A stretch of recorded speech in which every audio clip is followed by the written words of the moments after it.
প্রথমত আমি সবার কাছে ক্ষমা প্রার্থী। আমার এখানে যদিও বা কোনো দোষ নেই, তবুও ক্ষমা চাচ্ছি এই জন্য, কারণ আমি আপনাদের সবাইকে অন্তরের অন্তরস্থল থেকে ভালোবাসি। এখানে এই যে মাইক্রোফোনের যে স্ট্যান্ডটা আছে এটা একটু লম্বা। আমি বলি, আমাকে লেট মি ফিনিশ, আমি শেষ করি তারপরে বুঝবেন। তো এটার জন্য সামনের কিছু ভাই আমাকে পরিপূর্ণ দেখতে পাচ্ছেন না, এবং আমিও আপনাদেরকে পরিপূর্ণ দেখতে পাচ্ছি না। তবে দেখুন, এই যে এখানে 30-40টা ক্যামেরা এসেছে, মিডিয়ার ভাইরা এসেছেন, এর মাঝে 2-3 জনের ক্যামেরা আমি চিনি, যারা আমার অধীনে থাকে বা তাদেরকে আমি কন্ট্রোল করতে পারি। বাদ বাকি আমি কাউকে আহামরি চিনি না। কলিজার ভাইরা নিজের খরচে, নিজের দায়িত্বে, নিজের পকেটে টাকা খরচ করে রেকর্ড করতে এসেছে। এখানে কোনো ডান্সের ভিডিও রেকর্ড করতে আসে নাই, তাফসীর মাহফিল রেকর্ড করতে এসেছে। ঠিক আছে কিনা বলার কথাটা আমার? তো এটা আপনাদের গৌরবের জায়গা যে কালকে এই মাহফিলটা পুরো বাংলাদেশে ছড়িয়ে যাবে। আমি আমার জায়গা থেকে যা করা যায়, অর্থাৎ দেখেন সমস্ত মাইক্রোফোন উপরে ছিল, আপনারা সবাই রাজ সাক্ষী, আমি সবগুলো নামাই দিয়েছি। 30-40টা এক্সট্রা মাইক্রোফোন আছে, বয়া আছে, মাইক্রোফোন আছে। এর চেয়ে বেশি আমার দ্বারা করা সম্ভব নয়। আমি সবার হাতে হাত রেখে আবদার রাখবো, মেহেরবানি করে যতটুকু ওয়াজ হয় অ্যাডজাস্ট করে শুনে দোয়া করে বাসায় ফিরে যাবো। রাজি আছেন তো সবাই ইনশাআল্লাহ? আর একটা কথা বলে ফেলি, যেটা আমি মিডিয়ার সামনে আজকেই প্রথম বলছি তা নয়, মিডিয়ার প্রত্যেকটা ভাই আমার এই কথার রাজ সাক্ষী। আমি বলেছি আমার মাহফিলে যে রাজশাহীতে যদি আমি ভদ্র জেলার লিস্ট করি, ভদ্র, খুবই ভদ্র, কথা বলে কম, কাজ করে বেশি, আদব আখলাক ভালো, চরিত্র ভালো এবং ভদ্র, এক কথায় আমি বলেছি আমার মাহফিলে রাজশাহীর মধ্যে ভদ্র জেলার মধ্যে নওগাঁর নাম 1 নম্বরে থাকবে। যুবক ভাইরা, নওগাঁ 1 নাম্বার ভদ্রতার খাতিরে, এটা আমি আগেও বলেছি। তো আপনারা যেহেতু ভদ্র ঘরের সন্তান, ভদ্রতা বজায় রাখবেন, আওয়াজ করা যাবে না। ওরা কিছুক্ষণের মাঝে ক্যামেরা লাগিয়ে বসে যাবে যে যার জায়গাতে, সেই পর্যন্ত আমরা ধৈর্যের পরিচয় দিব। রাজি আছি সবাই ইনশাআল্লাহ? না, এটা নওগাঁর সাউন্ড হয় নাই, বলেন সবাই ইনশাআল্লাহ। আরে মিয়া, নওগাঁর সন্তান তো আমরা কাপুরুষের সন্তান নই, আমরা সবাই বীরপুরুষের সন্তান। আওয়াজ দিবেন বীর বাহাদুরের মতো, আওয়াজ যেন আস্তে না হয়ে যায়। আমাদের আজকের এই প্রোগ্রাম নওগাঁ মহাদেবপুর সুলতানপুর ইসলামিয়া হাফেজিয়া মাদ্রাসা ও এতিমখানার উদ্যোগে 11তম বার্ষিক ওয়াজ মাহফিল। আমাদের মাদ্রাসার দায়িত্বশীল ব্যক্তি, প্রধান যিনি, উনি আমাকে বললেন যে হুজুর, আমরা মাহফিল গততে ভালো করে করতে পারি নাই, প্রশাসনের অনুমতির জন্য, রাজনৈতিক প্রবলেমের জন্য আমরা তাফসীর মাহফিল ভালো করে করতে পারি নাই। তো আমি আজকে একটা কথাই বলবো, যারা আগে মাহফিলে বাধা দিতেন, যদি আপনাদের বুকের পাটা থাকে, আজকে মাহফিল বাধা দিয়ে দেখেন, আপনার পিঠের চামড়া একটাও থাকবে না, ওই দিন শেষ। এখন তাফসীর মাহফিল আমরা করব, আমাদের ইচ্ছা মতো আমরা করব। পুলিশ আসবে বাধা দেওয়ার জন্য নয়, পুলিশ আসবে নিরাপত্তার জন্য নয়। ভাইরা ঠিক কিনা বলে? আর কোনো ভয় নাই। আজকে মাহফিলকে আল্লাহ তাআলা কবুল করুক, বলেন সবাই আমিন। আমার আজকে এই প্রোগ্রামে সভাপতি আছেন জনাব মোহাম্মদ নূর নবী সরদার, সমাজসেবক, সুলতানপুর। আমাদের নূর নবী সরদার সাহেব কোথায় আছেন? আপনি আমার পাশে আছেন। মুরব্বী আব্বাজান, আমার পরিচয় টুকরা মুরব্বী আব্বাজানকে আল্লাহ তাআলা নেক হায়াত দান করুন, বলেন সবাই আমিন। না, একটু আসতে না প্লিজ, জোরে বলেন সবাই আমিন। আমাদের আজকে এই প্রোগ্রামে প্রধান অতিথি আছেন জনাব আলহাজ মোহাম্মদ আব্দুল সত্তার নান্নু সাহেব। উনি কি এসেছেন? চলে গেছেন। আচ্ছা, আল্লাহ তাআলা ওনাকে ইসলামের খাদেম হিসেবে কবুল এবং মঞ্জুর করুন, বলেন সবাই আমিন।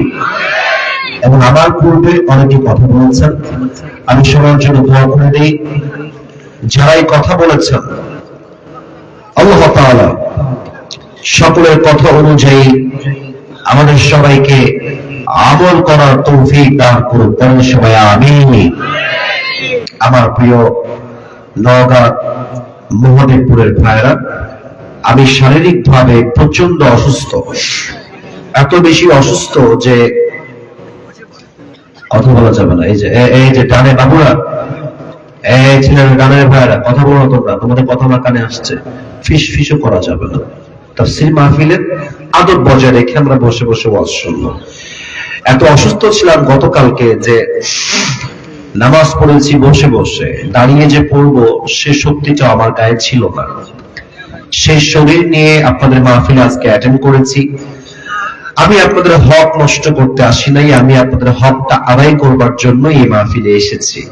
আমি একটা কথা সবাইকে অ্যাড্রেস করে বলবো, আব্বা জান, মুরব্বী এবং যুবক ভাই, আমার মা এবং বোন, তাফসীর মাহফিল গভীর রাত পর্যন্ত হওয়াটা জরুরি নয়, বরং আমাদের জন্য জরুরি হচ্ছে মাহফিলটা রাইট টাইমে শেষ করে ফজরের নামাজটা জামাতের সঙ্গে আদায় করা। কথা ঠিক আছে কিনা বলুন সবাই আপনারা? এটা আমাদের মাহফিলের মূল সফলতার জায়গা হবে। অতএব কেউ যেন ভুলেও না ভাবেন যে আজকে মনে হয় গভীর রাত পর্যন্ত ওয়াজ হবে না, এই কষ্ট আমি কাউকে দিব না। রাইট টাইমে ওয়াজ শেষ হবে, তবে মাথায় ওয়াদা নিয়ে রাখতে হবে যে আজকে ফজরের নামাজ আমি জামাতের সঙ্গে আদায় করব। সবাই রাজি আছেন তো ইনশাআল্লাহ? আর একটু জোরে বলতে হবে ইনশাআল্লাহ। না, এটাও হয় না, আরেকবার বলেন সবাই ইনশাআল্লাহ। মাশাআল্লাহ, এবার সাউন্ড হয়েছে।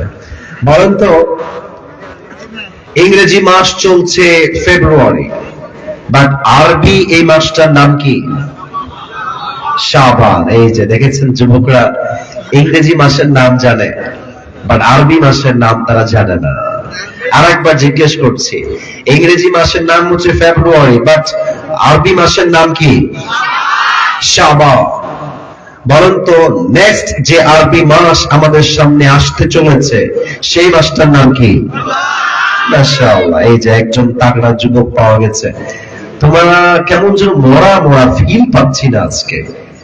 আমার এত মরা মাহফিল আমি জীবনও দেখি না। কই যা তোমরা আমার যুবক ভাইরা, তোমরা আমার ভালোবাসার জায়গা। তোমরা কথা বলবা বেড়ার বাচ্চা নয়, সিংহের মতো গর্জন দিয়ে কথা বলতে হবে তোমাদের সবাইকে।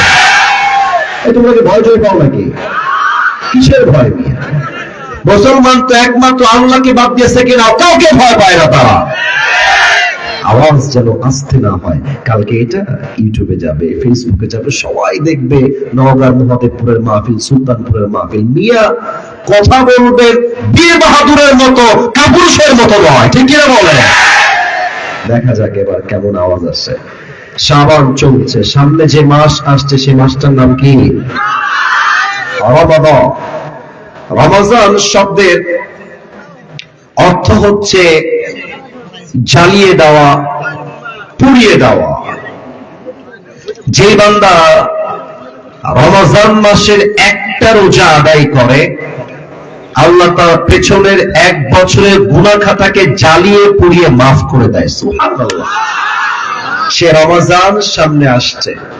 আজ আমি অধম আবরারুল হক আসিফ, যাকে আপনারা অনেকে ফেসবুকে ইউটিউবে দেখেছেন, আমি আজকে আমার ওয়াজের ভূমিকায় রমাদানে আমরা কিভাবে প্রস্তুতি গ্রহণ করতে পারি কিছু কথা বলবো, এবং তারপরেই একটা নির্দিষ্ট বিষয় থেকে তাফসীর পেশ করব, এবং আমাকে সেই সময়টা দেওয়ার জন্য ভূমিকার কথাগুলো এখান থেকে নয়, কলিজার থেকে শুনতে হবে আমার প্রিয় নওগাঁর ভাইরা। আরেকবার জিজ্ঞেস করি যাতে করে কথাটা কলিজায় বসে যায়। সামনের মাসটার নাম কি? আবার বলেন, নাম কি? রমাদান। আমরা আজকে আলোচনা শুনবো how to take the preparation of Ramadan. রমাদানের প্রস্তুতি আমরা কেমনে গ্রহণ করব, যেহেতু মাত্র কয়েকদিন বাকি আছে। কোন কোন আমলগুলো অ্যাপ্লাই করলে আমরা রমাদানের জন্য পরিপূর্ণ প্রস্তুত হতে পারবো, সে আমলগুলো আজকে আমরা জানবো। তবে এই ভূমিকার ওয়াজের মাঝে এমন একটা আমলকে আজকে জেনে নিব যে আমলটা না জানলে, যে প্রস্তুতি গ্রহণ না করলে রমজানের রোজার 1 পয়সা দাম আপনি পাবেন না। এমন একটা আমল সবাইকে শেয়ার করে দিব আজকে, যে আমলটা অ্যাপ্লাই না করলে রোজার বিন্দু মাত্র সওয়াব আপনার কপালে জুটবে না। এই আমলটা যদি আপনি জেনে যান, রোজার মাসে আপনার জীবনের সমস্ত গুনাহ খাতাও মাফ হয়ে যাবে, আপনার প্রত্যেকটা রোজা আল্লাহর দরবারে কবুল হয়ে যাবে। সুবহানাল্লাহ পড়বেন না আপনারা সবাই? আসলে আমরা শুরু করি how to take the preparation of Ramadan, রমাদানের প্রস্তুতি আমরা কেমন ভাবে নিব। এক, রমজানের পূর্ব থেকেই সকলেই বেশি বেশি পাঠ করবেন আস্তাগফিরুল্লাহ।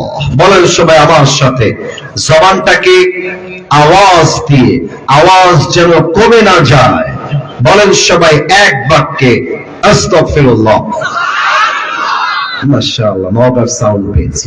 আরেকবার বলেন সবাই আস্তাগফিরুল্লাহ। আস্তাগফিরুল্লাহ পড়লে লাভ কি হবে? কোরআনে আল্লাহ তাআলা বলেছেন 24 নম্বর পারার 3 নম্বর পৃষ্ঠা, قل يا عبادي الذين أسرفوا على أنفسهم لا تقنطوا من رحمة الله إن الله يغفر الذنوب جميعا إنه هو الغفور الرحيم. Allah Ta'ala বলছেন, Oh my worshipper, if you have committed huge sins in your life, ও আমার বান্দারা, ও আমার বান্দারা, তোমরা যদি তোমাদের জীবনে অনেক অন্যায় করে থাকো, পাপ করে থাকো, জিনা করে থাকো, সুদ খেয়ে থাকো, পর্নোগ্রাফি দেখে থাকো, ঘুষ খেয়ে থাকো, যত অন্যায় করো না কেন, লা তাকনাতু Mir রাহমাতিল্লাহ, never lose hope from the mercy of your Lord, রবের রহমত থেকে নিরাশ হয়ে যেও না, ভরসা হারিয়ে ফেলো না। Put your trust on your Lord, রবকে ভরসা করো। ইন্নাল্লাহা ইয়াগফিরু যুনুবা জামিআ, অন্যায় করে অন্যায়ের উপরে স্থির থেকো না, 2 হাত তোলো, আল্লাহর কাছে ক্ষমা চাও। আল্লাহকে বলো, আল্লাহ আমার পাপ হয়েছে, আমার অন্যায় হয়েছে, আমি ভুল করেছি, আল্লাহ তুমি আমারে মাফ করে দাও। আল্লাহ কি বলছে দেখেন, আল্লাহ বলছে, বান্দা যখন তুমি আমার কাছে ক্ষমার নিয়তে 2টা হাত তুলবা, তোমার চোখের পানি নাকের ডগায় আসার আগে আমি আল্লাহ তোমার জীবনের সব গুনাহ মাফ করে দিব। বামের ভাইয়ের একজনও সুবহানাল্লাহ পড়েন নাই, বলেন সবাই জবান খুলে সুবহানাল্লাহ। Indeed, I will forgive all the sins of your entire life. বান্দা তুমি যত গুনাহ করেছো, আমি আল্লাহ তোমার ইস্তেগফারের জন্য সমস্ত গুনাহটাকে মাফ করে দিব। সুবহানাল্লাহ পড়বেন না? আচ্ছা, এটা প্রশ্ন করেই ফেলি, দেখা যাক আপনারা মন থেকে আমাকে উত্তর করছেন কিনা। আজকের মাহফিলে যত মানুষ আপনারা এসেছেন, এমন কোন যুবক, এমন কোন মুরব্বী কি আজকের মাহফিলে কেউ আছে যার জীবনে কোনো গুনাহই নাই? এমন কেউ কি আছে? আছে আছে? এমন কেউ নাই। সবার জীবনে গুনাহ আছে, প্রকাশ্যে হোক কিংবা গোপনে হোক, কেউ না জানলেও গুনাহের খবর রাখে একজন, বলেন সবাই তিনি কে? পৃথিবী না জানো আমি তো জানি, আমি কি পাপ করেছি হায়, আমার পাপের করলে বিচার, বাঁচার আমার নাই উপায়, দয়াময় প্রভু মাফ করো আমায়, মাফ করো আমায়। সবাই আমিন। তো 1 নম্বর আমল আজ থেকে আমরা স্টার্ট করব।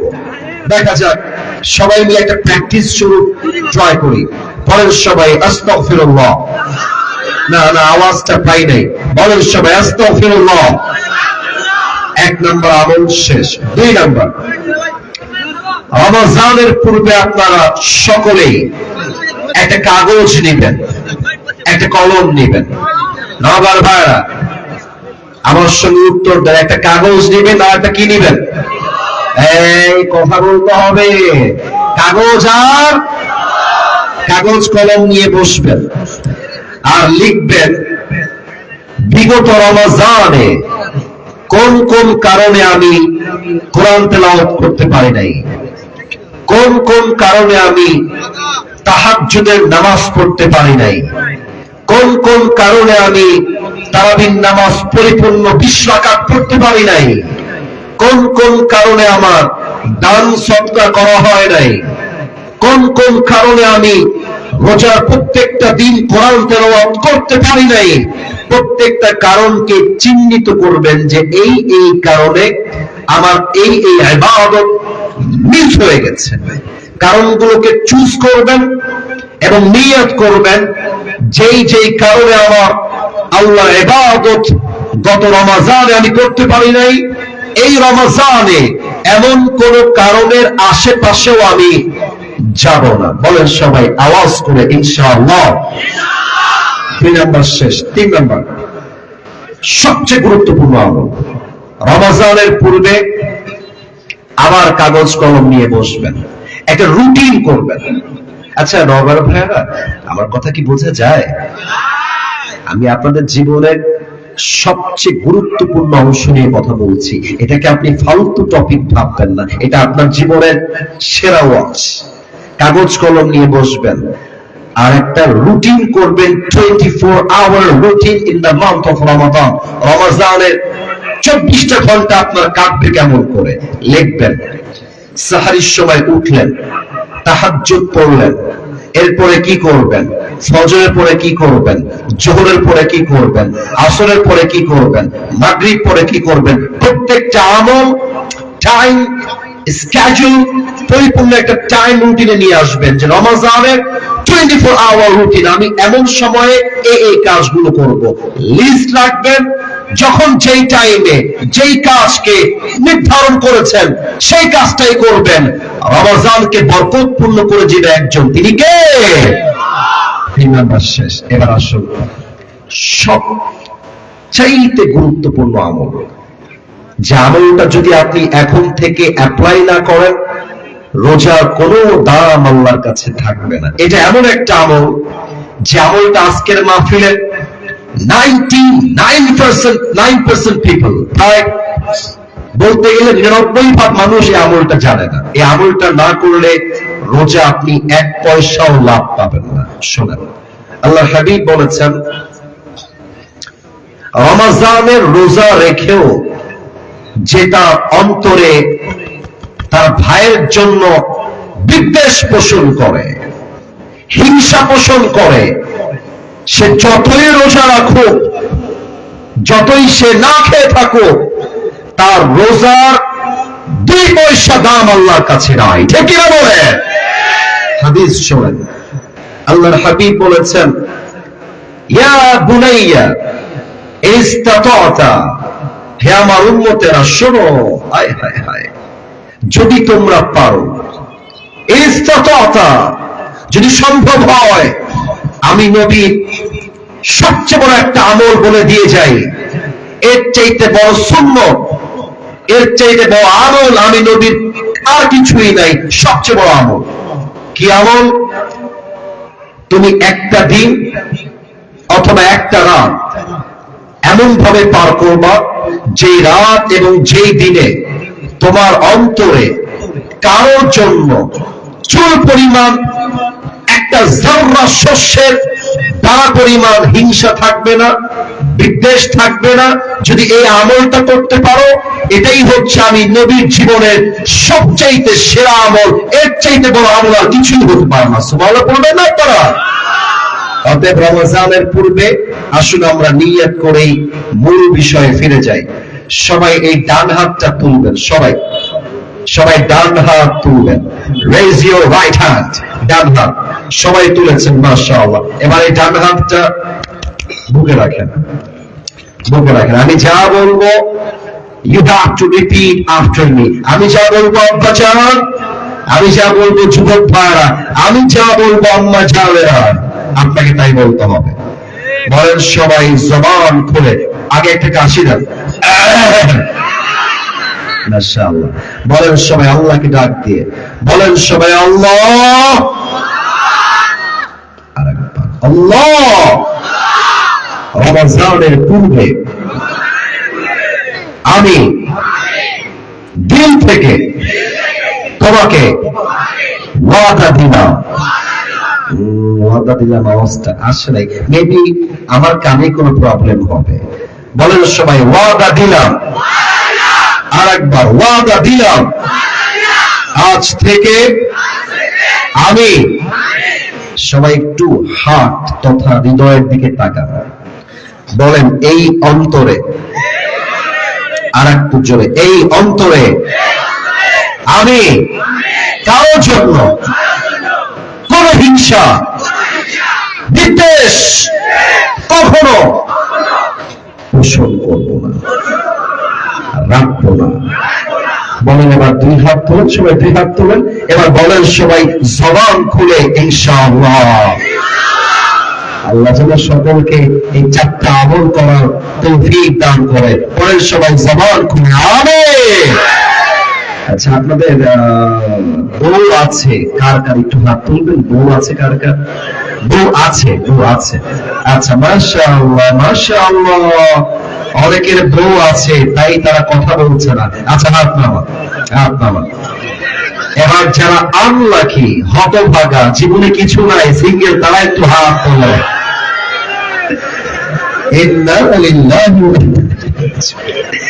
আপনাদের কারো বউ নাই? এ আমি বিশ্বাস করি না। অনেক সিঙ্গেল আজকের মাহফিলে এসেছে। আমি দোয়া করে দেই আল্লাহ সবাইকে দিনদার নেককার বউ দিয়ে দিই। পরের সবাই আমিন। যারা তোমরা আমিন বলো নাই তারা কেউ বউ পাবা না। বলার সবাই জবান খুলে আমিন। হাত নামান। এবার তিনটা তাকবীর আমরা সবাই মিলে দিব। তাকবীর শেষ, মূল বিষয়ে আমরা ফিরে যাব। প্রথম তাকবীর দিবেন আমার প্রিয় বিবাহিত ভাই যারা এসেছেন তারা। সিঙ্গেলদেরকে চুপ থাকতে হবে এই চ্যাপ্টারে এই মুহূর্তে এসে। বিবাহিত ভাইরা যারা এসেছেন সবাই একটা কাশি দেন। মাশাআল্লাহ মাশাআল্লাহ। দেখা যাক কারা জিতে। সিঙ্গেলরা চুপ, বিবাহিতরা মেক নয়েজ, তাকবীর দিবেন। বিবাহিত ভাই নারায়ে তাকবীর।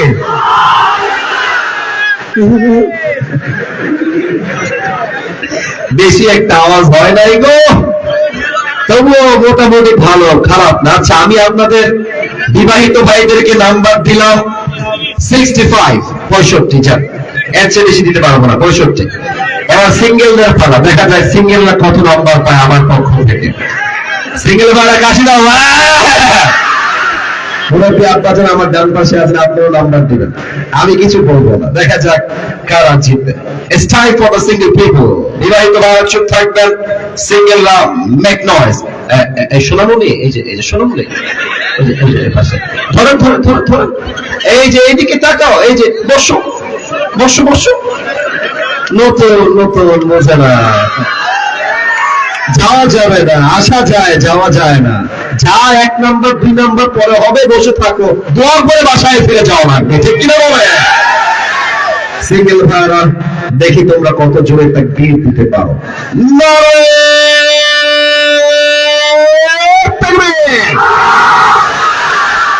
বিবাহিত ভাইরা আমাকে মাফ করে দিবেন।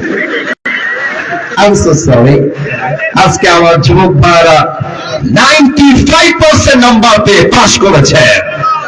মাশাআল্লাহ। আল্লাহ আমার যুবকদেরকে নেক হায়াত দান করুন। কোন সময় আমিন। আর আমি দেখতে পাচ্ছি আজকের মাহফিলটা খুবই ডিফারেন্ট, এক্সেপশনাল। এত মুরব্বী আমার মাহফিলে খুব কম থাকে। তো মুরব্বীদের পায়ে আমার হাত, মুরব্বীদের পায়ে আমার হাত। আব্বাজান, আপনার ছেলের চরিত্র কম্বল দিয়ে রক্ষা হবে না, ল্যাপ দিয়ে রক্ষা হবে না, বালিশ দিয়ে রক্ষা হবে না। আপনার সন্তানের চরিত্র রক্ষা হবে একমাত্র বিয়ের দ্বারা, বউ দ্বারা, যুবক ভাই। আব্বা বোঝে না, আব্বা বোঝে না। আব্বাজান একটু বোঝেন, সময় থাকতে বিয়ে দেন, ধরা খাইলে কোনো লাভ হবে না। আমার আব্বাজানদেরকে বোঝার তৌফিক দান করুন। পরে সবাই আমি এবার আমরা সবাই মিলে তাকবীর দিব একটা, এমন যে তাকবীর দিবেন, তাকবীরের খেলা আমি আসিফুল স্টেজ ভেঙে উল্টে নিচের দিকে পড়ে যাব। সবাইকে আসি দাও একটা। মাশাআল্লাহ, এবার কিন্তু কোনো ভাগাভাগি নাই, সবাই মিলে আমি ডান হাত তুলে তাকবীর দিব, আপনার দুইটা হাত ঝাঁকিয়ে পাখির মতো আমার সঙ্গে তাকবীর দিবেন। নারায়ে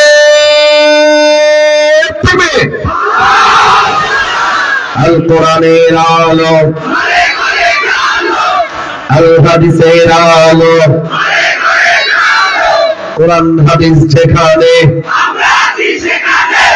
আলেম ওলামা যেখানে, নওগাঁবাসী যেখানে, এটাই তো নওগাঁর সাউন্ড। এবার মনে হচ্ছে সাউন্ড শুনে বোঝা যাচ্ছে আমার সামনে বিড়ালের বাচ্চা নয়, সব সিংহের বাচ্চাগুলো আমার সামনে বসে আছে আজকের মাঠে। আল্লাহ সবাইকে ইসলামের সৈনিক হিসেবে কবুল করুন। আমিন। আপনারা আমাকে আজকে সরাসরি প্রথম দেখলেন, কারা কারা একটু হাত তুলে সরাসরি প্রথম দেখলেন? এই সর্বনাশ, মাশাআল্লাহ। আল্লাহ যেন এই ভালোবাসাকে কবুল করে, পড়ে সবাই আমিন। তাহলে একটা সুসংবাদ দিয়ে যাই, রাজশাহী এবং তার মাঝে হচ্ছে নওগাঁ, চাঁপাইনবাবগঞ্জ। আমি একটা ওয়াজে বলেছিলাম Rajshahi is a brand and the people of Rajshahi are very smart. মনে আছে আপনাদের সবার? রাজশাহীর মধ্যে নওগাঁ পড়ে, চাঁপাই পড়ে, নাটোর পড়ে, অনেক জেলাই পড়ে। তবে আমার বিশ্বাস নওগাঁ আর চাঁপায়ে যে পরিমাণ তাফসীর মাহফিল হয়, অন্য কোন বিভাগ মিলেও সেই পরিমাণ তাফসীর মাহফিল হয় না। এলাকায় এলাকায় মাহফিল, গলিতে গলিতে মাহফিল। তার মানে নওগাঁর মাটি হচ্ছে ইসলামের একটা ঘাঁটি যুবক ভাড়া, ঠিক কিনা বলে? আল্লাহ নওগাঁবাসীকে কবুল করে, পড়ে সবাই আমিন।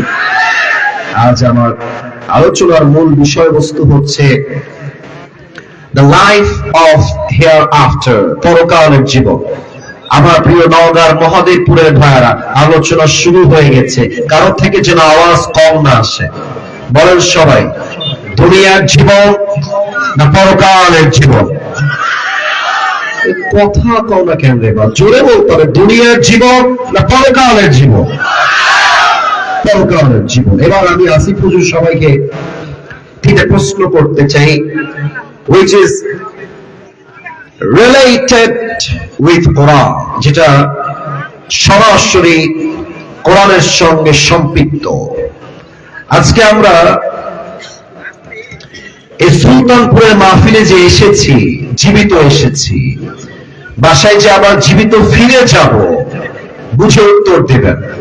বাসায় যে আবার জীবিত ফিরে যাব আমরা সবাই, কোন গ্যারান্টি কি আমাদের কারো কাছে আছে? মাশাআল্লাহ। Do you have any guarantee about it? কোনো গ্যারান্টি নাই। তার প্রমাণ হচ্ছে কোরআন। কোরআনে আল্লাহ তাআলা বলেছেন, বান্দা শোনো শোনো, লিকুল্লি উম্মাতিন আজাল ইযা জাআ আজালুহুম ফালা ইস্তাখিরুনা সাআতান ওয়া লা ইস্তাকদিমুন। আল্লাহ বলছেন প্রত্যেকটা উম্মতের জন্য, প্রত্যেকটা বান্দার জন্য হায়াতের একটা সময়সীমা নির্ধারণ করে দিয়েছে। একজন আওয়াজ দিয়ে বলেন সবাই, তিনি কে? হায়াতের সময়সীমা যেই মুহূর্তে শেষ হয়ে যাবে, তার এক মুহূর্ত আগেও হবে না, এক মুহূর্ত পরেও হবে না। মালাকুল মউতের মাধ্যমে রূহটা কবজ করে দুনিয়ার জীবন থেকে বিদায় নিবে। একজন আওয়াজ দিয়ে বলেন সবাই, তিনি কে? সবাইকে বিদায় দেওয়া নিবে এক সেকেন্ডে। মালাকুল মউতকে তিনি পাঠাবেন, মানুষকে উঠাবে, বাস দুনিয়ার জীবনটাই শেষ, তিনি উঠাই দিবেন। এক নাম্বার শেষ। দুই, আচ্ছা একটু বুঝে উত্তর দেবেন প্রিয় ভাইরা, আমরা এখন যে জীবনটা আছি, আমরা এখন যে জীবনটায় আছি, এটা কিন্তু না বুঝলে আপনি উত্তর করতে পারবেন না।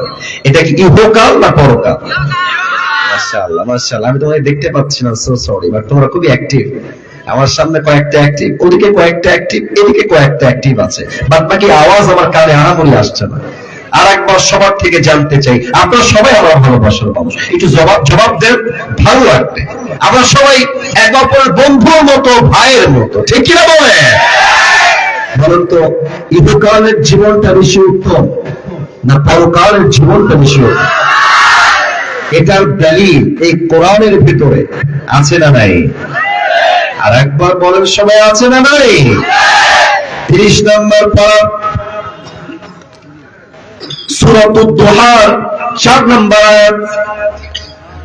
আল্লাহ রাব্বুল আলামিন বলছেন, বান্দা শোনো শোনো, ওয়ালাল আখিরাতু খায়রুল লাকা মিনাল উলা। আল্লাহ বলছেন, বান্দা দুনিয়ার জীবনটা আসল উত্তম জীবন নয়, ইহকালটা উত্তম জীবন নয়, বরং আখিরাতের জীবনের চাইতে দুনিয়ার জীবনটা আহামরি উত্তম নয়, বরং আখিরাতকে দুনিয়ার চাইতে 1000 গুণ বেশি উত্তম বানিয়েছে একজন, তিনি কে? Life of hereafter is much more better than this worldly life. আল্লাহ তাআলা বলছেন, দুনিয়ার জীবনের চাইতে আখিরাতের জীবনটাকে আমি আল্লাহ তাআলা 1000 গুণ বেশি উত্তম করে বানিয়েছি। সুবহানাল্লাহ। এবার সবাই আমাকে একটু দেখবেন, আমার চেহারা দেখার জন্য বলছি না, এটা বোঝার জন্য একটা আয়াত বলবো, এটার জন্য প্রশ্ন করছি। আমার মুখের যে লম্বা লম্বা দাড়ি, আমার যে হাইট, আমার যে চেহারা, যতটুকু দেখা যায় মাপ চাচ্ছি, আমাকে দেখে আপনাদেরকে আজকে সরাসরি আমার বয়স আনুমানিক কত মনে হচ্ছে? দু একজন বললেই হবে। আচ্ছা, একটা আসছে 30, আর একটা আসছে 32, আরো কোনো উত্তর কারো কাছে আছে? 27। আচ্ছা, 3টা উত্তরই কাছাকাছি, তবে ভুল না আবার সঠিক না, কাছাকাছি। এখানে এমন কোন মুরব্বী কি আছেন যে মুরব্বীর বয়স, আমি আবারও বলছি, 50+ বয়স? এমন কোন মুরব্বী থাকলে একটু হাত তুলবেন। 50-এর বেশি বয়স? 1, 2, 3, 4। অনেকে আছেন, অনেকে আছেন। আচ্ছা, আপনার হাত নামান, হাত নামান। আচ্ছা বলুন তো নওগাঁর ভাইরা,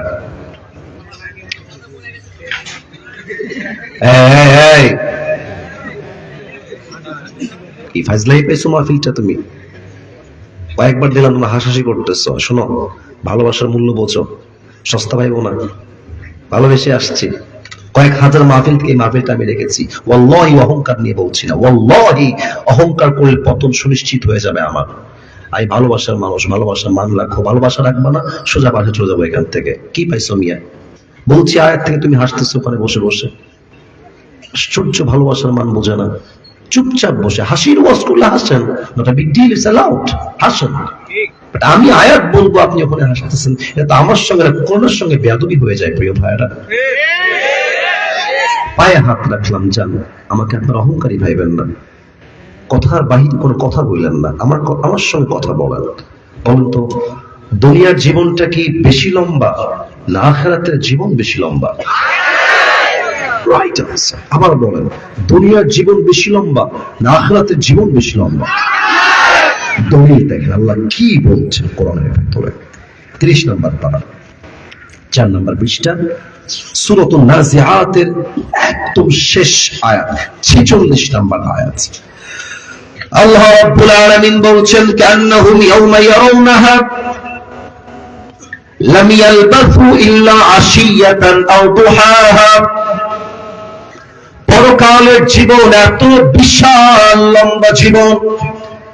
আল্লাহ বলছেন, যে মুরব্বীর বয়স 50, যে মুরব্বীর বয়স আজকে 80, যে মুরব্বীর বয়স আজকে নওগাঁর মাটিতে 70 হয়ে গিয়েছে, আমার কলিজার টুকরা মুরব্বী আব্বা জান যেই দিন 80 বছরের জীবন শেষ করে পরকালের জীবন শুরু করবেন, যেদিন থেকে পরকালের জীবন শুরু হবে, পরকালের জীবনটা এত বিশাল লম্বা হবে, মুরব্বী ডাক দিয়ে বলবে, আল্লাহ দুনিয়ার জীবনটা পরকাল দেখার পরে এত ছোট মনে হচ্ছে, এত ছোট মনে হচ্ছে, আমার কাছে মনে হচ্ছে দুনিয়ার 80 বছরের জীবনটা পরকালের কাছে একটা সকাল কিংবা একটা সন্ধ্যার মতো হবে। আল্লাহু আকবার।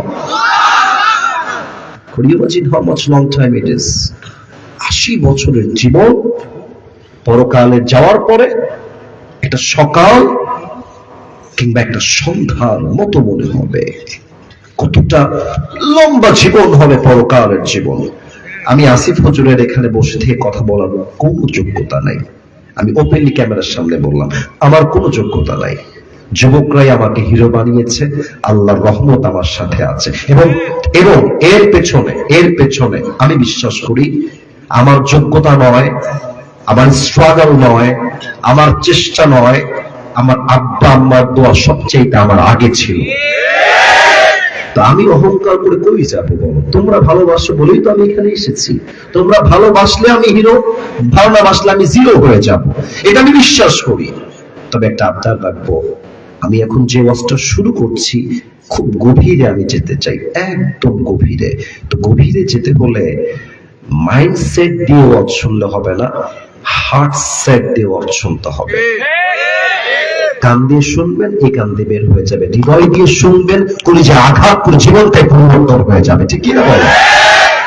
আমি পুরো ওয়াজের একটা ভূমিকা দিচ্ছি, কারণ একটু পরে আমি সবাইকে চোখ বন্ধ করতে বলবো 5 সেকেন্ডের জন্য। তো কেন চোখ বন্ধ করতে বলবো তার একটা ভূমিকা দিয়ে নেই। আজকে আমরা 5টা ভূমিকায় কোরআন থেকে হাদিস থেকে কথা শুনবো। 1, পরকালের জীবনটা শুরু হবে কেমন করে? মালাকুল মউত আসবে কেমনে? মৃত্যুর সময় মুরব্বীর সাথে, যুবকের সাথে, মায়ের সাথে, বোনের সাথে কি হবে? নামাজি বান্দার মৃত্যু কেমন হবে?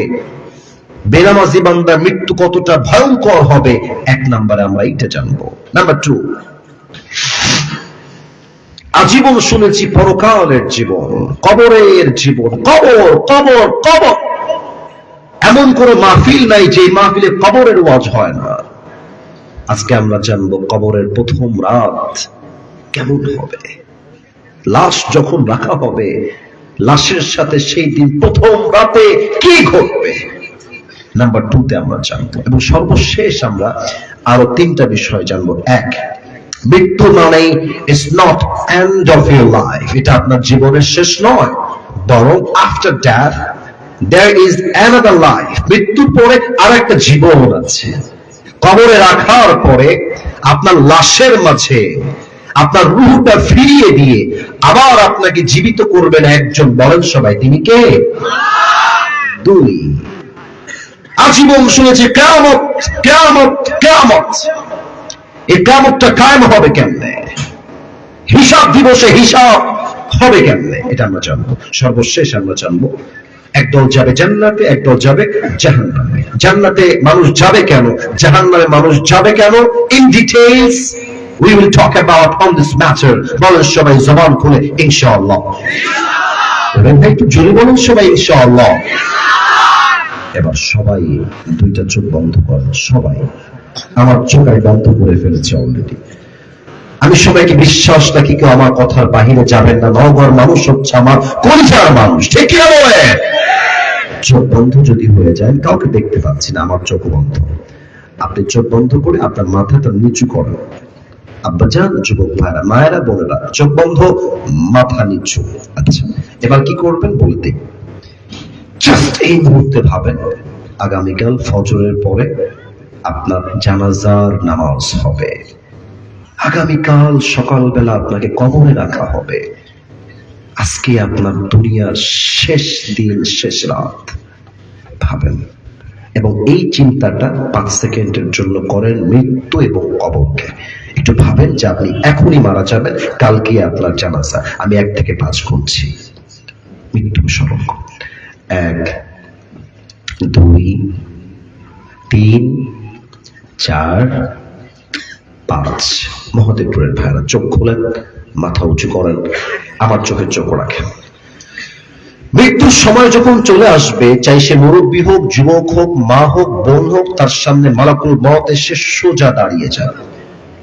হাদিসে আসছে মৃত্যু হবে 2 প্রকার। 1 হচ্ছে নামাজি, 2 হচ্ছে বেনামাজি। নামাজির মরণ কেমন হবে? হাদিস শোনেন। নামাজি বান্দার সামনে যখন মালাকুল মউত আসবে, তার দেহের জামার রং হবে সাদা, চামড়ার রং হবে সাদা ধবধবে ফর্সা,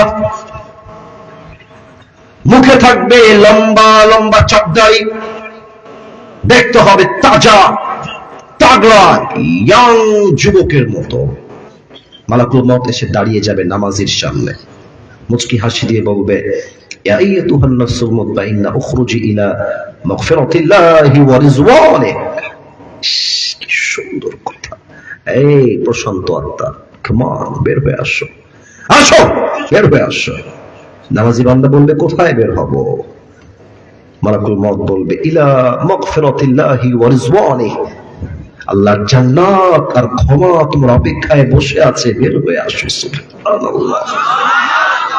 এত আস্তে সুবহানাল্লাহ আশা করি নাই, বলেন সবাই সুবহানাল্লাহ। আচ্ছা বলেন তো, এটা আমার হাতে কি? মাশাআল্লাহ, মাশাআল্লাহ, খুবই সুন্দর আওয়াজ। বলেন সবাই, এটার নাম কি? আমি জানি আপনারা সবাই আশা করছি দেখছেন, একটু দেখেন তো, এটা কি গোল না চারকোনা? Right answer. আল্লাহর হাবিব কি বলেছেন? কাফাম মিন আকফানিল জান্নাহ ওয়া হানুত মিন হানুতিল জান্নাহ। নামাজি বান্দার রূহকে কবজ করবার জন্য আল্লাহ তাআলা জান্নাত থেকে একটা লাল রেশমি রুমালের চাদর জান্নাত থেকে দুনিয়াতে নামাজি বান্দার জন্য গিফট হিসেবে, হাদিয়া হিসেবে জান্নাত থেকে পাঠিয়ে দিবে। কেমনে কবজ হবে? Look at my right hand, আমার ডান হাত দেখেন। মালাকুল মউত তার ডান হাতটা নামাজি বান্দার রূহের দিকে দিবে, স্মুথলি বের করবে, রূহটাকে রুমালে রাখবে, রুমালটা ভাঁজ করবে, ইল্লিয়িন তথা নামাজি বান্দার রূহকে জান্নাতের ঠিকানায় ফেরেশতারা নিয়ে পৌঁছায় দিবে। এই হাদিসগুলো শুনলে তো নামাজি বান্দার কলিজা ঠান্ডা হয়ে যায়। আমি আসিফ হুজুর খুব বেশি আমলওয়ালা না, আমার কোনো আমল নাই, তবে যখন থেকে এতটুকু ছিলাম, স্টিল আই ক্যান রিমেম্বার, আমি এতটুকু থেকে নামাজ পড়ি। এটা আমার বাবার ওসিলায়। ছোট্টবেলায় আমার আব্বা আমাকে মক্তবে ভর্তি করে দিয়েছে, মক্তবে পড়েছি, স্কুলে পড়েছি, হাফেজ হয়েছি, এবং যখন মাদ্রাসায় পরিপূর্ণভাবে আমি কানেক্টেড, আল্লাহ তাআলা আমার জীবনে এমন কোন সময় নাই যে সময় আমি নামাজ ছেড়ে দিয়েছি। আজীবন নামাজকে আমি আঁকড়ে ধরে বেঁচে আছি। এটা আল্লাহর শুকরিয়া, আলহামদুলিল্লাহ। কোনো অহংকার নাই, কোনো গৌরব নাই, জাস্ট বোঝাবার স্বার্থে বলছি, নামাজ যে পড়ে তার রূহটা কবজ হবে কেমনে? একটা পিঁপড়া কামড় দিলে যেমন হালকা একটু ব্যথা লাগে, নামাজি বান্দার রূহটাও জাস্ট বের হয়ে যাবে। নামাজি বান্দা আহামরি কোনো কষ্ট অনুভবই করতে পারবে না।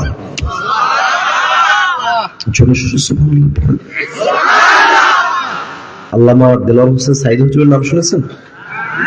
এই এত আস্তে নাম শুনেছেন সবাই? আমাদের মাথার তাজ ছিলেন। দোয়া করে দিয়ে আল্লাহ ওনাকে জান্নাতের উঁচু মাকাম নসিব করো। উনি একটা কথা বলতেন তাফসীর মাহফিলে, যে আপনারা কি সবাই বিনা পুঁজির ব্যবসা করতে চান? দর্শক শ্রোতা সবাই বলতো, হুজুর আমরা চাই বিনা পুঁজির ব্যবসা করতে। হুজুর বলতেন, পড়েন সবাই সুবহানাল্লাহ। হুজুর বলতেন, এই যে একবার সুবহানাল্লাহ পড়লেন, আপনি জান্নাতে একটা গাছের মালিক হয়ে গেলেন, আর এক গাছের মালিক হয়ে গেলেন, আর এক গাছের মালিক হয়ে গেলেন। সুবহানাল্লাহ। বিনা পুঁজির ব্যবসা, খালি পড়বেন, জান্নাতের প্রাসাদের মালিক হয়ে যাবেন, গাছের মালিক হয়ে যাবেন। সুবহানাল্লাহ। সুবহানাল্লাহ করতে চিপঠামি করিলেন না নওগাঁর ভাইরা। নামাজি বান্দার মৃত্যু হবে এতটা শান্তির মৃত্যু, তবে বেনামাজির মৃত্যু বড্ড ভয়ঙ্কর হবে। এখানে অনেক মুরব্বী যুবক এসেছেন, আমার কথা রাগ করবেন না। আমি যদি এখন নেমে যাই, গিয়ে পকেটে হাত দিই, কারো কারো পকেট থেকে এখনই বিড়ি প্যাকেট এখনই বের হবে, এখনই বের হবে। হাসির জন্য বলি নাই, হাসির জন্য বলি নাই। এখানে অনেক যুবক তোমরা আছো, তোমার আমার ভালোবাসা, রাগ করবা না। তোমাদের অনেকের মোবাইল ফোন এখন চেক করলে হিন্দি গান পাওয়া যাবে, টিকটকে বেগানা নারীর নাচ যারা করে তাদের আইডিতে ফলো দেওয়া পাওয়া যাবে। আমি কি বানিয়ে বললাম না সত্যি বললাম? বলো। তোমাদের যাদের এই অন্যায়গুলো তোমরা করছো, এবং অনেক যুবক এখানে বসে আছে, যে যুবক মাহফিলে এসে ওর গার্লফ্রেন্ডকে মেসেজ দিয়ে বলতে যাও মাহফিল শেষ তোমার সঙ্গে আমার কথা হবে। তোমার মৃত্যু কত ভয়ঙ্কর হবে, জাস্ট ফোকাস অন ইট, একটু ভেবে নাও। বেনামাজি বান্দার সামনে যখন মালাকুল মউত আসবে, তার দেহের চামড়ার রং হবে নীলাভ বর্ণের চামড়া, চোখ হবে লাল টকটকে, পা থাকবে জমিনে, মাথা থাকবে আকাশ বরাবর, বিশাল লম্বা। এত ভয়ঙ্কর চেহারা, কালো পোশাক পরে আসবে, কুৎসিত চেহারা। বেনামাজি যুবক যখন মালাকুল মউতকে দেখবে, চোখ কাঁপবে, হাত কাঁপবে, হাঁটু কাঁপবে। বেনামাজির দিকে মালাকুল মউত একটা হুমকি দিয়ে, ধমক দিয়ে, চিৎকার দিয়ে বলবে, হে আইয়াতুহান নাফসুল খাবিথা উখরুজি ইলা গাদাবিল্লাহ, হে বের হয়ে আয়, আল্লাহর গজবের দিকে বের হয়ে আয়। বেনামাজির রূহটা ছিঁড়ে নেওয়া হবে, একবার ডান দিকে দৌড় দিবে, বাম দিকে দৌড় দিবে, আর একবার মালাকুল মউতকে দেখে পেছনের দিকে দৌড়ে পালিয়ে যাবে। আগের বার দেখেছিলেন ডান হাত, এবার দেখেন বাম হাত। বেনামাজির রূহের দিকে মালাকুল মউত তার বাম হাতটা পেছনের দিকে নিবে, পেছন থেকে নিয়ে একটা থাপ দিবে।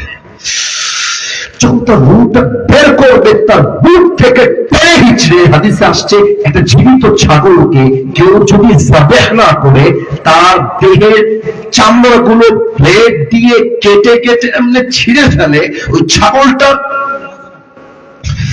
যে পরিমাণ কষ্ট হয় তার চাইতে 70 গুণ বেশি কষ্ট দিয়ে বেনামাজি বান্দার রূহ কবজ হবে। বলেন সবাই নাউজুবিল্লাহ।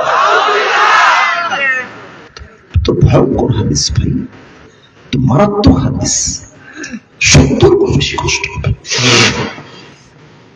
আল্লাহ আমাদের সবাইকে তুমি নামাজি হয়ে মৃত্যুবরণ করার তৌফিক দিও। রূহ যখন কবজ হয়ে যাবে, মসজিদের মাইকে আপনার নামে এলান হয়ে যাবে, অমুকের বাবা, অমুকের মা, অমুকের ভাই নাই, শেষ। আজকে একজনকে ভালোবাসলে আমরা সব বিলীন করে দেই, বিসর্জন করে দেই। ভালোবাসলে মানুষ অন্ধ হয়ে যায়, যা বলে তাই করি, যা চায় তাই দেই। সবকিছু দেওয়ার পরে সে মানুষটা আমাদের সাথে গাদ্দারি করার বেঈমানি করে। কোনো আশা নাই, ভরসা নাই মানুষের, কিন্তু আল্লাহ তাআলা বান্দাকে এত নিয়ামত দিল, চোখ দিল, কান দিল, বাড়ি দিল, গাড়ি দিল। আর একটা কুকুরকে তো একটা পাউরুটি দিলে কুকুরটা মালিক ভক্ত হয়ে যায়। মালিক যদি নদীতে পড়ে যায়, কুকুর তার মালিককে বাঁচাবার জন্য নদীতেও ঝাঁপ দিতে রাজি হয়ে যায়। মানুষ রাজি হয় না, মানুষকে বেঈমান আর গাদ্দার দিয়ে ভরপুর হয়ে গিয়েছে, ঠিক কিনা বল? এলান হয়ে যাবে সঙ্গে সঙ্গে ফেসবুকে স্ট্যাটাস, অমুকের বাবা, অমুকের বন্ধু, অমুকের মা, অমুকের বোন দুনিয়াতে আর নাই। সেদিন আমার প্রোগ্রাম ছিল তাফসীর মাহফিল, আমার একটা ভিন্ন কাজে রাজশাহী টু ঢাকা যাওয়ার কথা ছিল। তো আমি রাজশাহী থেকে ঢাকায় যাব এবং ঢাকা থেকে রাজশাহীতে আসব, কাজটা শেষ করে ব্যাক করব। তা আমার একজন ভাই ছিলেন যিনি ইউএস বাংলাতে জব করতেন, তার নাম হচ্ছে জাহিদ আলম। জাহিদ আলম। তো আমি কল দিয়ে বললাম যে ভাইয়া, আমি তো প্রোগ্রাম আছে আমার, আমি জাস্ট ঢাকায় যাব, আবার ব্যাক করব এবং আমার প্রোগ্রামটা ধরতে হবে, রাজশাহীতে আমার প্রোগ্রাম আছে। তো বললো যে ঠিক আছে স্যার, আপনি বলেন কি করতে পারেন। বললাম আপনি ফ্লাইটে টিকিট কাটেন, সকালে একটা, বিকালবেলা একটা। টিকিট কেটে দিলেন, নিজে টাকা দিয়ে কাটলেন। পরে টাকা ব্যাক দিব, কথা বললাম কয়েক মিনিট, ভাই টাকা ব্যাক দিব, কেমন আছেন, কি অবস্থা। তারা যুবক মানুষ, একদম যুবক। তো ঠিক আছে, আপনার টিকিট কেটে দিয়েছি, টাকাটা না দিলেও হবে, সমস্যা নাই, রাখেন না, আমি তো আপনাকে ভালোবাসি আল্লাহর জন্য। ভাই টাকা দিব, নাম্বার দেন আপনি আমাকে। বললো আমার এই নাম্বারে বিকাশ আছে, আপনি টাকাটা পাঠায় দেন। কি সুন্দর ভাষা, কি সুন্দর কথা। এয়ারপোর্টে গেলে ভিআইপি জায়গাতে বসাবে, আমাকে একদম প্লেন পর্যন্ত উঠায় দিয়ে আসে, যতবার চাই সালাম, গেলেই ticket confirm, boarding pass confirm, সব ওকে। ফেসবুকে জাস্ট ঢুকেছি, নরমালি ফেসবুকে জাস্ট ঢুকেছি, দেখছি জাহিদ ভাইয়ের ছবি দেওয়া, আর উপরে লেখা আছে ইন্না লিল্লাহি ওয়া ইন্না ইলাইহি রাজিউন। ছবিটা দেখে আমার কলিজায় আঘাত লাগলো।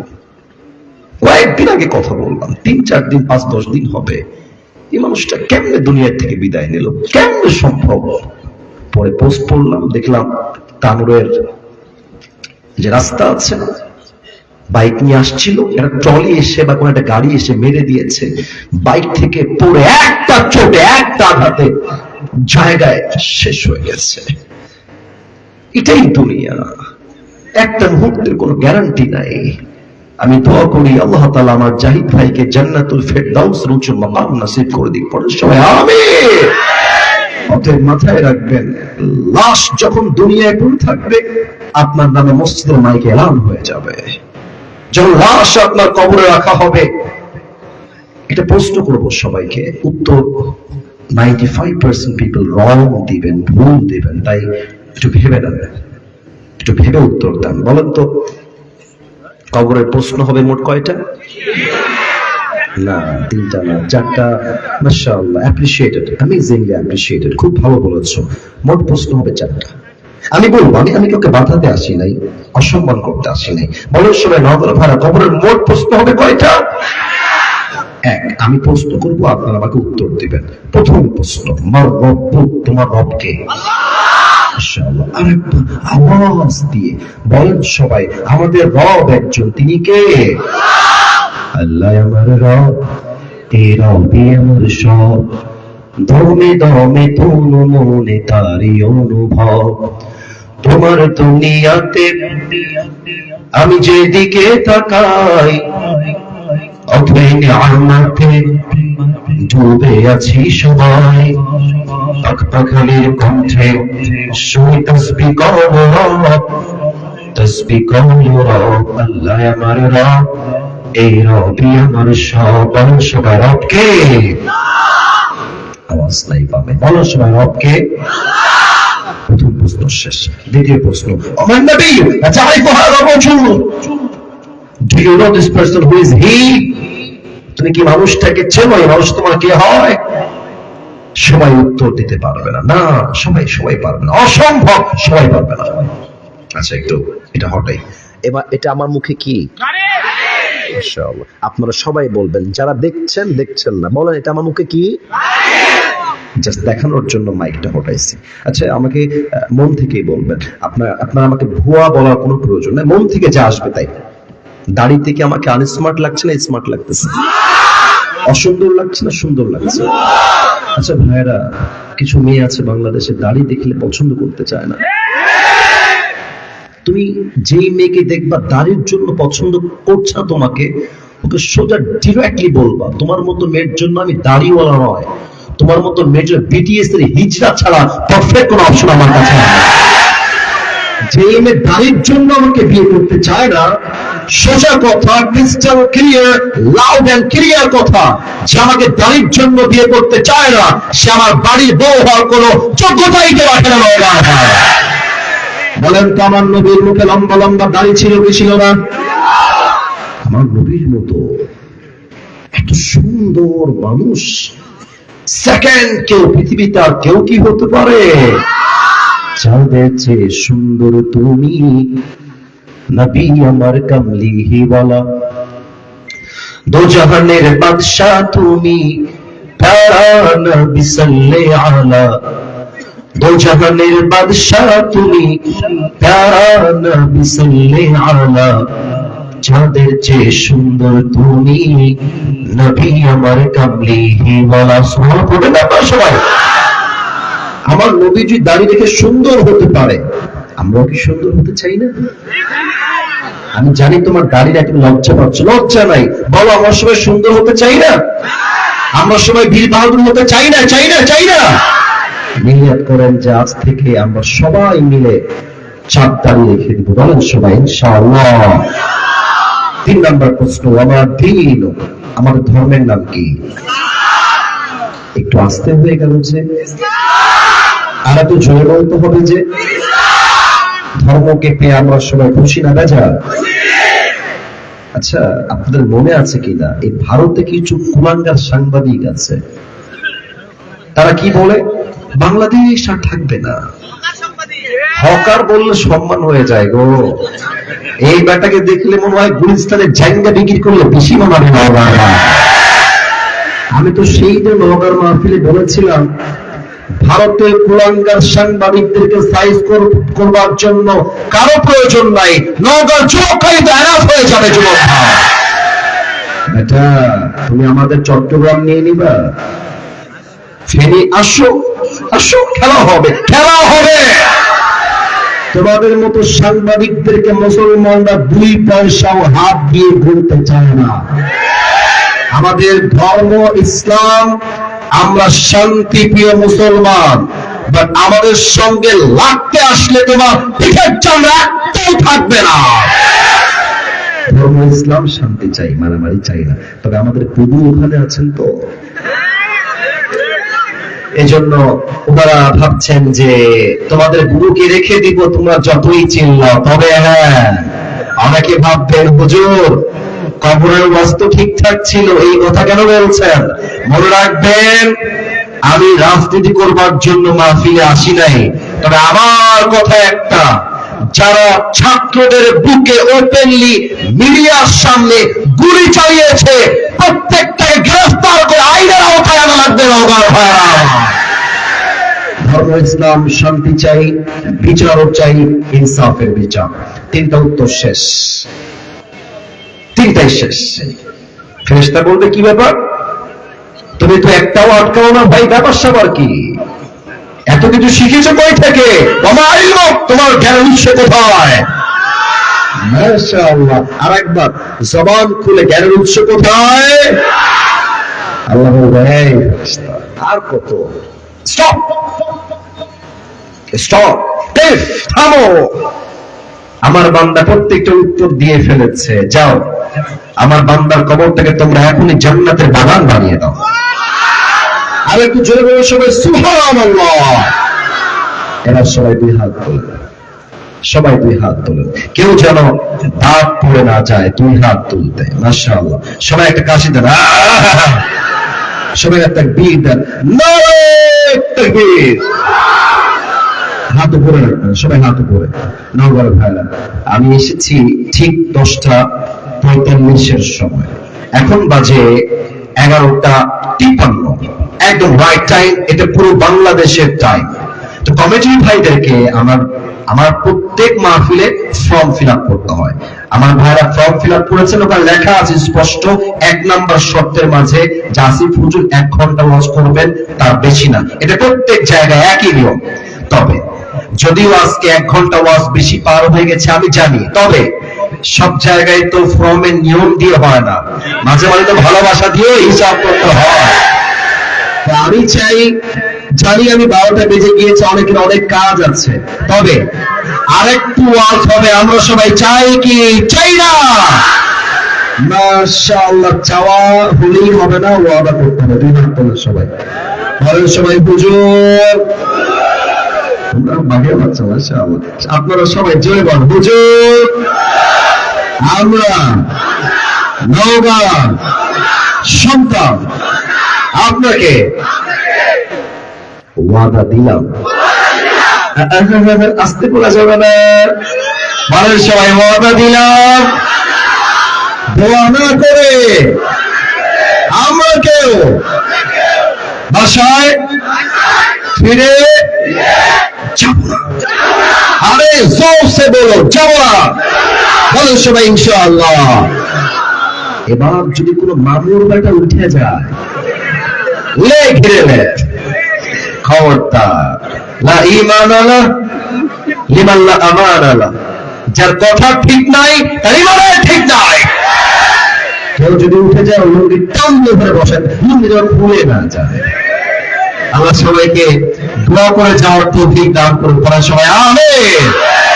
আসুন আমরা লাস্ট 3টা বিষয় শুনে দোয়ার দিকে যাই। 1, কবর কবরে যাওয়ার পরে আপনার রূহটা ফিরে আসবে কেমনে দেখেন, একটা হচ্ছে কবরের জীবন, আর একটা হচ্ছে হিসাব দিবস। সমস্ত লাশ এবং রূহ কবরে থাকবে।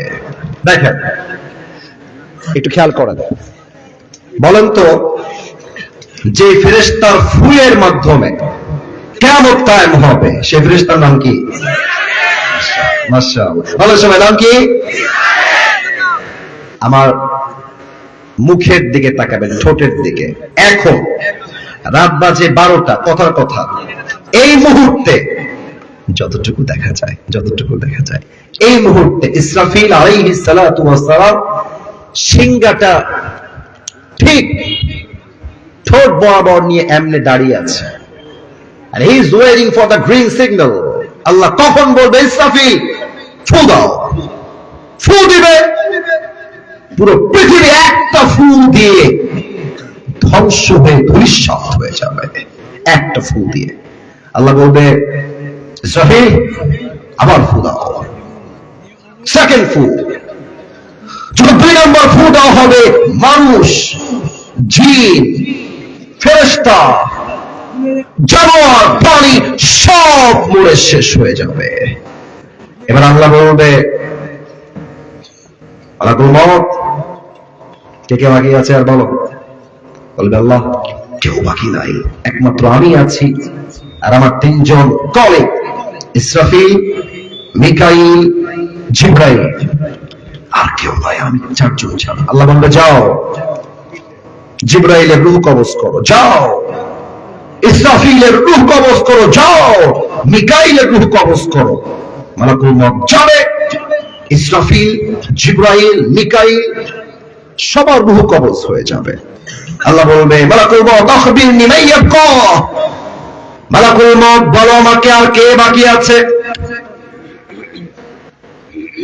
মালাকুল মউত ডাক দিয়ে বলবে আল্লাহ পৃথিবীতে তুমি আর আমি ছাড়া আর কেউ বাকি নেই, সব শেষ, মানুষ, জিন, ফেরেশতা সব শেষ। আল্লাহ বললে মালাকুল মউত নাও ইটস ইওর টার্ন, মউত তুমি মরে যাও। মালাকুল মউত শুনে তার দেহে কাঁপুনি তৈরি হয়ে যাবে, আল্লাহ আমি মরবো কেন, আমি তো সব রূহ কবজ করেছি আজীবন, আমি কেন মরবো আল্লাহ। আল্লাহ বলে চুপ চুপ, ফাইন্নাকা খালকুম মিন খালকিল্লাহি তাআলা আযজা ওয়া জাল্লা, তুমি আমার সৃষ্টির মাঝে একটা সৃষ্টি, মরে যাও, তোমাকে মৃত্যুর স্বাদ গ্রহণ করতে হবে। আল্লাহ ধমক দিবে, মালাকুল মউত শেষ। এবার আল্লাহ বলবে লিমানিল মুলকুল ইয়াউম, লিমানিল মুলকুল ইয়াউম, যারা বলতা বাংলাদেশ আমার, রাজশাহী আমার, নওগাঁ আমার, চাপাই আমার, নাটোর আমার, ঢাকা আমার, চট্টগ্রাম আমার, কোথায় তোমরা আসো? লিমানিল মুলকুল ইয়াউম, বলো কোথায় তোমরা? আজকে যে রাজত্ব কার, জবাব দেওয়ার জন্য কেউ থাকবে না, আল্লাহ নিজেই জবাব দিবেন। লিল্লাহিল ওয়াহিদিল কাহ্হার, আল্লাহ বলবেন আজকের দিনের রাজত্ব মহার আগে রাগান্বিত একমাত্র আল্লাহ তাআলা। আল্লাহর শক্তির সামনে কারো শক্তি 1 সেকেন্ডও টিকতে পারবে না, ঠিক কিনা বলে? সব শেষ। এবার আসেন 3 নাম্বার। আল্লাহ বলবে ইসরাফিল উঠে পড়ো, ইসরাফিল জেগে উঠবে। আল্লাহ বলবে ইসরাফিল যাও 3 নাম্বার ফু দাও। ফু দিবে, একটা ফু দেওয়ার সাথে সাথে যে যেখানে মারা গেছিল, যার লাশ যেখানে যেভাবে দাফন হয়েছিল, পৃথিবীর আদম থেকে শুরু করে নিয়ে আজ পর্যন্ত যত মানুষ মারা গেছে, একটা ফু দিবে, সবাই তার কবর থেকে জীবিত হয়ে উঠে যাবে। একসঙ্গে উঠে হিসাব দিবসে সবাই দাঁড়িয়ে যাবে। আল্লাহু আকবার। তোমরা বোঝা গেল মরে গেলেই জীবন শেষ নয়, বরং তোমার জীবন তো কেবল শুরু হলো। মরে গেলে জীবন শেষ নয়, বরং জীবনটা আসল কেবল শুরু হলো। আমাদের সবাইকে রূহ দিয়ে জীবিত করবে একজন, তিনি কে? হিসাব শুরু হয়ে যাবে। 2 নাম্বার, আমার 2 হাত দেখা যায়? হাত তুলতে হবে না, দেখা যায়? দেখেন হিসাবটা কেমনে হবে। আমি একটু হাতটা উঁচু করে তুলছি, এটা কোনো মাহফিল আমি এভাবে তুলি না, আমি এইভাবে তুলি, কারণ মাইক্রোফোনটা এভাবে থাকে না কোথাও। দেখেন আল্লাহ বলবে, আচ্ছা আমি আমাকে দিয়েই বুঝাই। আল্লাহ বলবে, আসিফ হুজুরের আমলনামা ফেরেশতা ওজন দাও, ওজন দেওয়া হবে। তো আল্লাহ দেখবে যে ডান আমল এইটা, বাম আমল এইটা, this is my right, this is my left. Allah বলবে, দেখো তো কি অবস্থা, ওজন দাও, ওজন দেওয়া হবে। তো যদি এই ডান আমলটা বাম আমলের চাইতে জাস্ট আ লিটল বিট 1% উপরে উঠে যায়, আল্লাহু আকবার, আল্লাহ বলবে ফাহুয়া ফি আইশাতির রাদিয়া, যাও আমার বান্দার একটা আমল ভারী হয়ে গিয়েছে, আমার বান্দাকে তোমরা জান্নাত দিয়ে দাও, যাও জান্নাত দিয়ে দাও, যাও। ওরে ভাই, এটা আমার কথা না, এটা কোরআন বলছে। 30 নম্বর পারা সূরাতুল কারিয়া, ফাম্মা মান থাকুলাত মাওয়াজিনু ফাহুয়া ফি আইশাতির Radia. If anyone this becomes heavy, he will enter in the paradise. এই ফেরেশতা, একটা আমল ভারী হয়ে গেছে 51, যাও যাও আমার বান্দাকে জান্নাতের সুসংবাদ দিয়ে দাও। সুবহানাল্লাহ। তাহলে এবার নওগাঁর মানুষের নলেজ চেক করি। বলেন তো জান্নাতে যাওয়ার জন্য 100 আমলে কত লাগবে? মাশাআল্লাহ মাশাআল্লাহ, সবাই বলেন 100-তে 51, 51 বলেন সবাই, 100-তে 51, 51। তবে একটা ঘটনা এই মুহূর্তে বলবো যেটা আপনাদের কলিজায় গিয়ে আঘাত করবে। আপনারা মাওলানা তারিক জামিলের নাম শুনেছেন? পাকিস্তানে তার বাসা। অবশ্যই দেখবেন যে কালো জুব্বা বা অন্য কোন জুব্বা তিনি পরেন না। যারা দেখেছেন দেখবেন অলওয়েজ সাদা পায়জামা, সাদা পাঞ্জাবি, সাদা পাগড়ি, দেখতে অসাধারণ চেহারা, অনেক সুন্দর কথা বলেন তিনি। যারা হিন্দি বোঝো, যারা উর্দু বোঝো, মাঝে মাঝে তার ওয়াজ শুনবা। আমি আশা রাখবো এক একটা ওয়াজ হতে পারে তোমার হেদায়েতের ওসিলার জন্য যথেষ্ট হয়ে যাবে ইনশাআল্লাহ। সেদিন আমি একটা ওয়াজ শুনছিলাম ইউটিউবে গিয়ে, টাইটেল ছিল, এটা আমি আগেও বলেছি, কিয়ামত কে দিন বান্দা কা হিসাব कैसे होगा। আবারও বলছি, কিয়ামত কে দিন বান্দা কা হিসাব कैसे होगा। আল্লাহ আমলনামার ওজন দিয়ে হিসাব করবেন কেমনে। উনি এক খুব সুন্দর ঘটনা বললেন। উনি বললেন, कियामत के दिन एक बंदा खड़ा होगा, अल्लाह कहेगा, ऐ फरिश्तों मेरे अमल, मेरे बंदे की जो अमल है उसका वजन दे दो। আল্লাহ বলবে, বান্দার আমলনামা ওজন দাও, ওজন দেওয়া হবে। তো দুইটা আমলনামা যখন উঠবে, আল্লাহ দেখবে যে দোনো আমল বরাবর हो गया है, দুইটা সমান সমান, 50-50, 50-50। আরেকবার ব্রেন চেক করি, এবার বলেন তো দুইটাই 50-50। জান্নাতে যাওয়ার জন্য আমল মাত্র লাগে আর কয়টা? ইনশাআল্লাহ বলেন সবাই, কয়টা? জাস্ট একটা হলেই জান্নাতে। तो देखें जुबुकटार एटीट्यूड থাকবে, अरे टेंशन की कोई बात नहीं है, मेरी बाप तो यहाँ पर है, मैं अपने बाप से कहूंगा, मेरे बाप मुझे बस एक अमल दे दो, मैं जन्नती हो जाऊंगा। अब्बा আমি তোমার ছেলে, একটা আমল লাগবে, দিয়ে দাও, জান্নাত। আব্বা আসছে, আব্বা আব্বা আব্বা এদিকে, আব্বা থামো থামো, আব্বা থামো, আব্বা একটা আমল লাগবে তোমার ছেলের, একটা আমল হলেই জান্নাতে, আব্বা একটা আমল দাও তো আমাকে। अब्बा बोलबे, कौन हो तुम, कहां से आए हो, कौन है तुम्हारी बाप? मैं तुम्हारी बाप नहीं हूं, मेरा तो बीवी नहीं था, लड़का कहां से आएगा। মারাত্মক কথা, এটা একদম হাসির মুহূর্ত নয়। বাপ তোমাকে চিনবে না একটা আমলের জন্য, এটা আমার কথা নয়। ইয়াউমা ইয়াফিরুল মারউ মিন আখি ওয়া উম্মিহি ওয়া আবিহি, ভাই তার ভাইকে চিনবে না, মা তার সন্তানকে চিনবে না। আব্বা বলবে, কিসের একটা আমল, দেখো मैं तुम्हारा बाप नहीं हूं। যুবকটা চোখের পানি ছেড়ে বিদায় নেবে। माँ के रख दे, बोल रहे अम्मा जान मुझे जन्नत में जाने के लिए बस एक अमल की जरूरत है, माँ मुझे एक अमल दे दो। माँ তুমি আমারে না করো না, মা বাপ তোমাকে চিনছে না, মা তুমি আমাকে না করো না, একটা আমল দাও। মা বলবে, अरे कौन है तुम्हारी माँ, मैं तुम्हारी माँ नहीं हूं, मेरा तो शौहर ही नहीं था दुनिया में, बेटा कहां से आएगा। अरे हो किसের মা, দেখো অবাক হয়ে যাবে, মা চিনছে না আমাকে, বাপ চিনছে না, বউ চিনছে না, সন্তান কেউ চিনছে না, একটা আমল, জাস্ট একটা। তো তাই জামিল বললেন, আমি একটু প্র্যাকটিক্যালি বোঝাবার ট্রাই করি, যদিও পরিপূর্ণ পারবো না।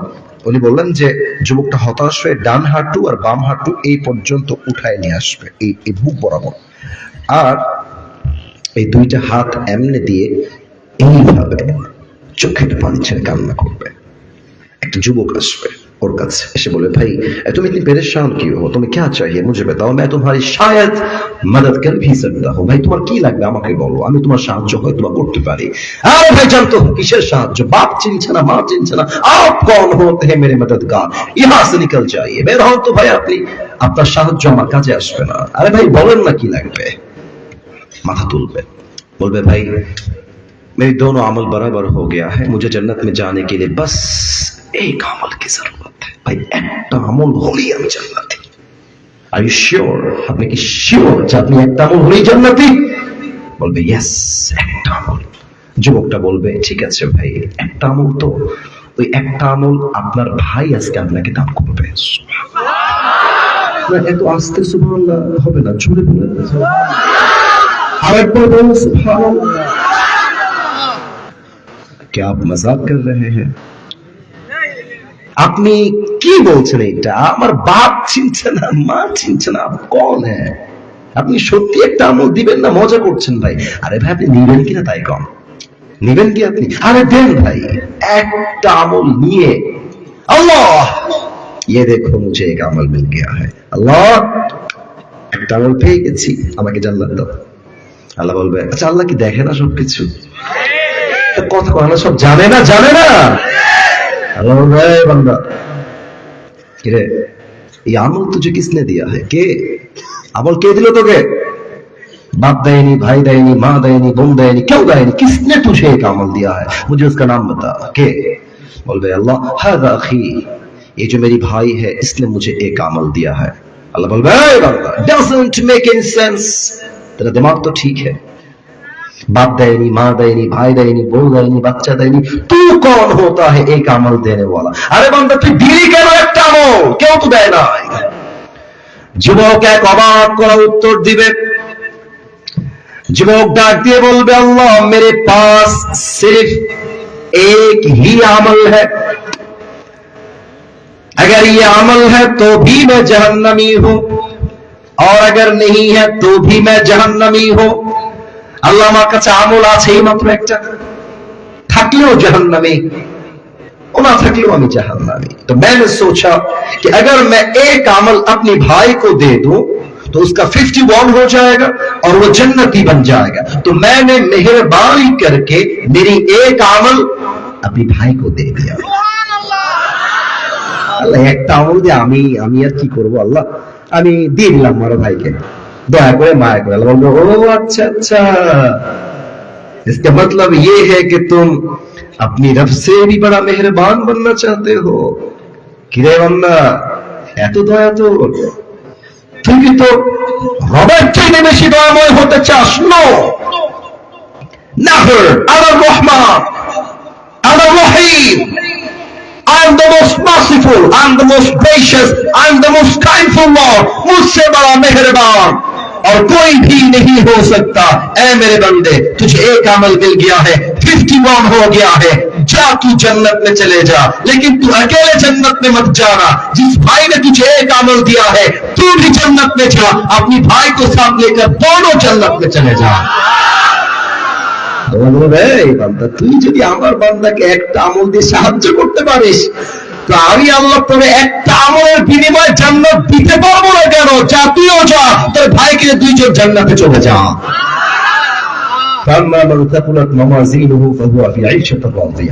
হিসাব দিবসে আমলনামা ওজন হবে 100তে 51, মানে আপনি you have passed your exam, আপনি পরীক্ষায় পাস করেছেন, আপনি জান্নাত দিবে একজন, তিনি কে?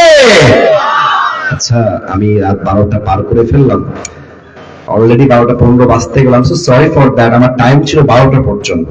আপনারা কি রাগটা করেছেন নাকি আমার কথা? আমার মধ্যে কি রাগটা করেছেন নাকি আপনারা? আপনারা যে বসে আছেন, আপনারা প্রমাণ করে দিয়েছেন নগর সন্তানরা কথায় এক, কাজেও তারা এক। আসলে আমার 3 আমার কথাটা শেষ করে দেই। আল্লাহ বলবেন যাও জান্নাতের কাতার করে দাও। হলো ব্রাজিল, ব্রাজিল, একজনকে দেখতে পাইছি চোরের মতো উঠে গেছে। আচ্ছা ওয়াশরুমে গেছে মনে হয়, যাও যাও বাবা যাও।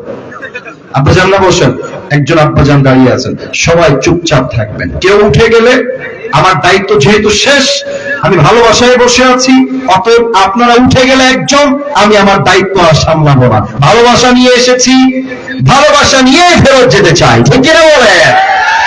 দুইটা দল হবে, এক হচ্ছে জান্নাতি, এক হচ্ছে জাহান্নামী। জান্নাতে যত মানুষ যাবে সবচেয়ে বেশি কারণ হবে ধৈর্য। বলার সময় সবচেয়ে বড় কারণ কি হবে? ইন্নামা ইউওয়াফাস সাবিরুনা আজরাহুম বিগাইরি হিসাব। আল্লাহ বলবে যারা ধৈর্যশীল হবে দুনিয়াতে, আমি আল্লাহ তাকে বিনা হিসাবে জান্নাত দান করব। আরেকবার বলার সময় সুবহানাল্লাহ। আর জাহান্নামে মানুষ কেন যাবে এটাও কোরআন থেকে বলে দিচ্ছি। ইয়াতাসাআলুনা আনিল মুজরিমিনা মা সালাকাকুম ফি সাকার قالوا لم نك من المصلين। অধিকাংশ জাহান্নামী যারা হবে তাদেরকে জান্নাতীরা ডাক দিয়ে বলবে, জাহান্নামের ভাইরা, কোন গুনাহ কোন পাপ আজকে তোমাকে জাহান্নামে নিক্ষেপ করেছে? এবার জাহান্নামী বান্দা ডাক দিয়ে বলবে, আমার জান্নাতি ভাই, দুনিয়ায় আমার সব আমল ঠিকঠাক ছিল, টুপি পরতাম, জুব্বা পরতাম, মুসলমান ফ্যামিলির সন্তান ছিলাম, দান সদকা করতাম, দেখতেও সুন্দর ছিলাম, আচরণ ভালো ছিল, সব ভালো ছিল, তবে একটা আমল আমি কখনোই ঠিক মতো করতে পারি নাই। ক্বালু লাম নাকু মিনাল মুসাল্লিন। আমি নামাজি ছিলাম না,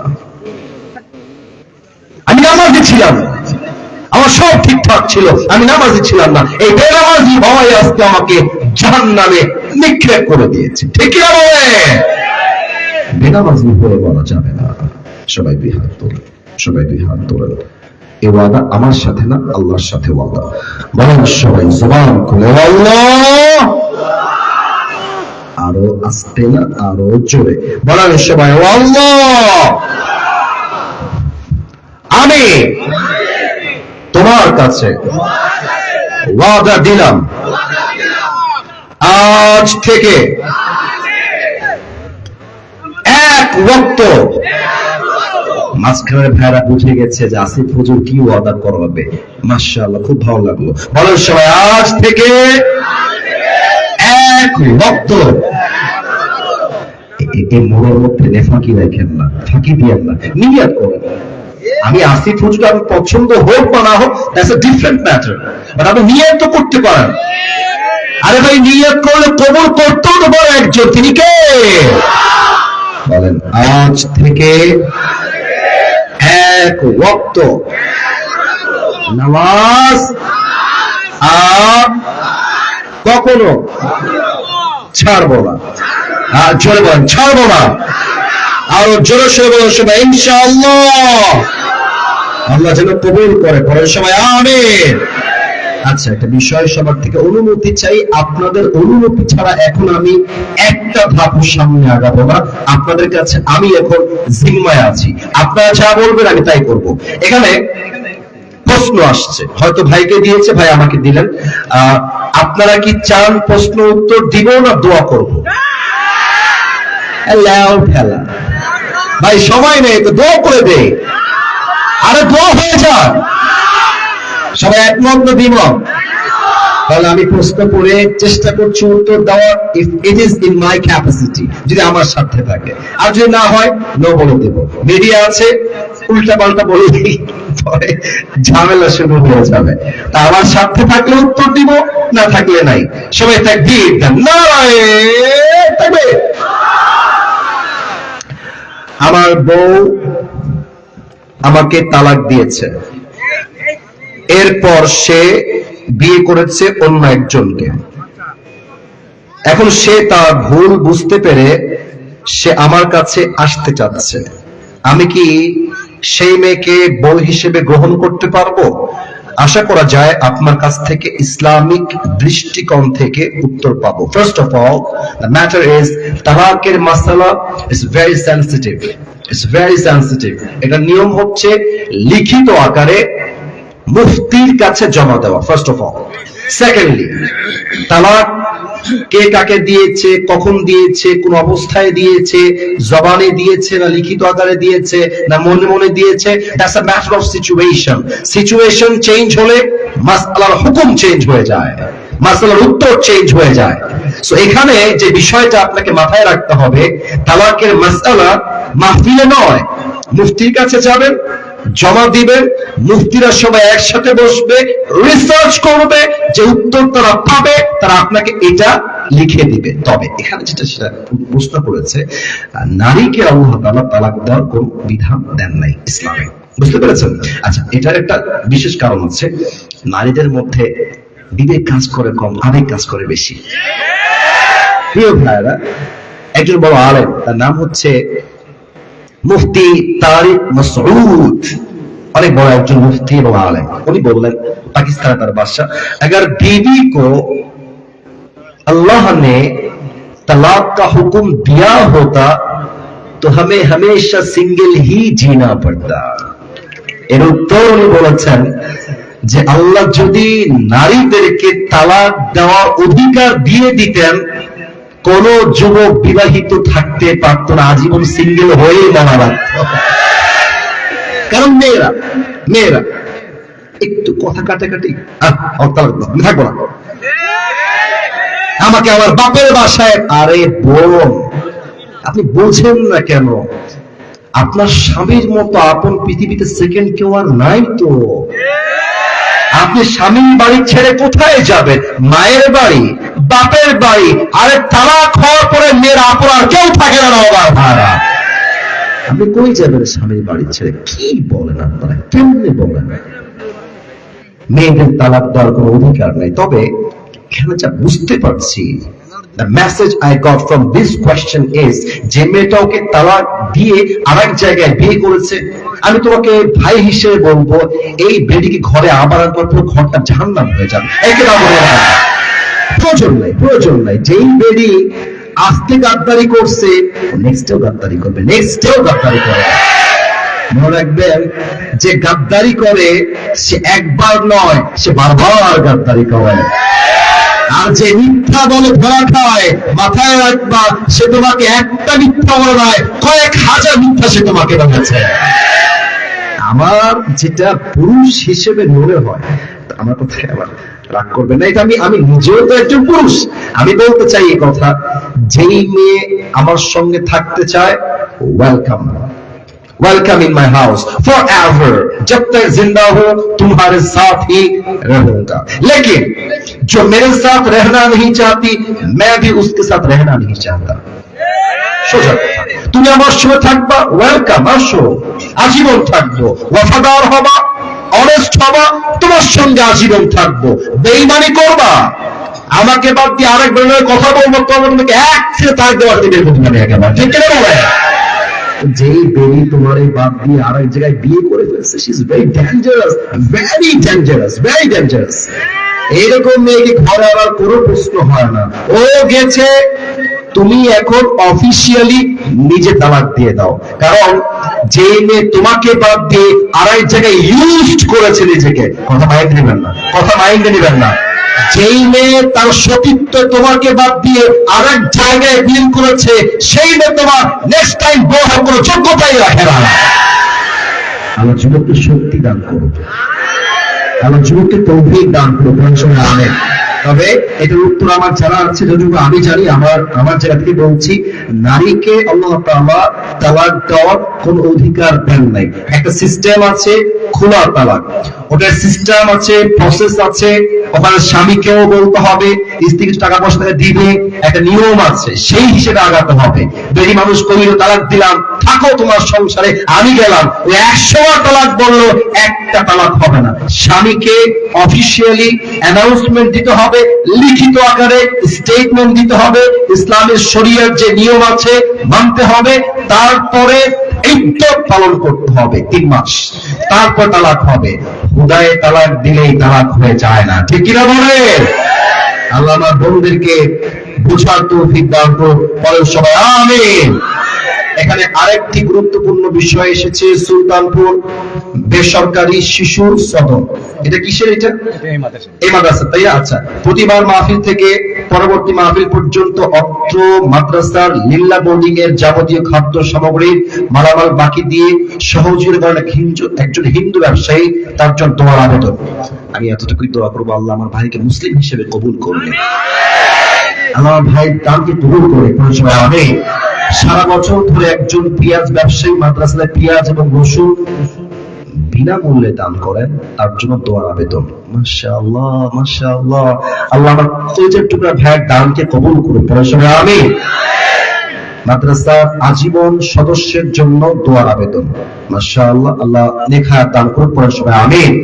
মাদ্রাসার নামে জমি ক্রয় করার সময় 2 শতক জমির টাকা দান করেছেন তাহার বাবা এবং পরিবারের জন্য দোয়ার আবেদন। আল্লাহ যেন নেখা দান করে, সকলে পড়া আমি। এছাড়া মাদ্রাসাতে প্রতি বছর বিভিন্ন জন বিভিন্নভাবে দান করে থাকেন, আল্লাহ সকলের দানকে কবুল করুক। এটা যিনি লিখেছেন বানান অনেক ভুল করেছেন, তো এটা একটু সংশোধন করবেন, যিনি ভালো পারেন দেখে লিখে নিয়ে আসবেন, এতে করে এটা কোয়ালিটি মেনটেন করা যায়। আমি এটা অসম্মানের জন্য বলছি না, আমরা দোয়া করি আমাদের মাদ্রাসাতে যারা পড়বে, এই মাদ্রাসা যারা পড়বে, তারা জাস্ট এখানকার সন্তান নয়, তাদেরকে আল্লাহ তাআলা জাতির জন্য যুগশ্রেষ্ঠ আলেম হিসেবে কবুল করুন। আরেকবার বলুন সবাই জাযাকাল্লাহু আমিন।